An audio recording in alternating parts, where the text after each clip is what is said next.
जय श्री राम। लंका युद्ध अपने चरम पर था।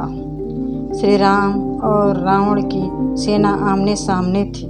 युद्ध में रावण के पुत्र मेघनाथ ने लक्ष्मण जी पर शक्ति बाण चलाया। वह बाण इतना शक्तिशाली था कि लक्ष्मण जी मूर्छित होकर गिर पड़े। उनकी सांसें धीरे धीरे रुकने लगी। श्री राम अत्यंत दुखी हो गए और उनके नेत्रों में आंसू आ गए।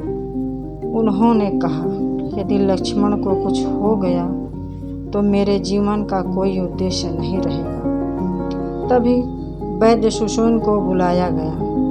उन्होंने लक्ष्मण जी को देखा और कहा, इन्हें बचाया जा सकता है, पर इनके लिए हिमालय पर्वत पर स्थित द्रोणाचल से संजीवनी बूटी लानी होगी। वह बूटी रात होने से पहले लानी होगी, वरना बहुत देर हो जाएगी। यह सुनते ही हनुमान जी ने आगे बढ़कर श्री राम जी से कहा, प्रभु मुझे आज्ञा दें, मैं अभी उड़कर संजीवनी बूटी लेकर आता हूँ। श्री राम जी ने आशीर्वाद दिया और कहा, हनुमान जी तुरंत आकाश की ओर उड़िए। वे वायु गति से हिमालय की ओर बढ़ चले।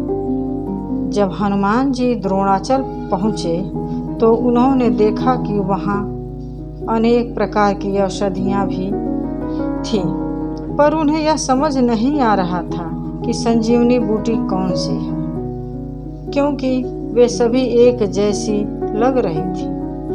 वे चिंतित हुए, पर उन्होंने हिम्मत नहीं हारी। उन्होंने सोचा, जब समय कम हो और जीवन का सवाल हो तो निर्णय लेना ही पड़ता है। अंत में उन्होंने पर्वत ही उखाड़ लिया, पूरा का पूरा पर्वत उठा लिया और लेकर आकाश मार्ग से वापस लौटे। रावण को जैसे ही पता चला कि हनुमान संजीवनी बूटी लेकर आ रहे हैं, उसने राह में रुकावट डालने के लिए कालरात्रि को भेजा। उसने अंधकार फैला दिया जिससे रास्ता दिखाई न दे, लेकिन हनुमान जी ने सूर्यदेव को अपने आदेश से थोड़ी देर के लिए पूर्व दिशा में रोक दिया ताकि अंधेरा न हो और वे समय पर पहुंच सके। वे पूरी शक्ति और गति से वापस लंका पहुंचे और वैद्य सुश्रेन ने संजीवनी बूटी से लक्ष्मण जी को दवा दी। कुछ ही क्षणों में लक्ष्मण जी की सांसें लौट आई और उन्होंने आंखें खोल दी। श्री रामचंद्र जी भावुक हो उठे और बोले, हनुमान तुमने मेरा जीवन बचा लिया। तुम्हारी भक्ति, बुद्धि और शक्ति अतुलनीय है।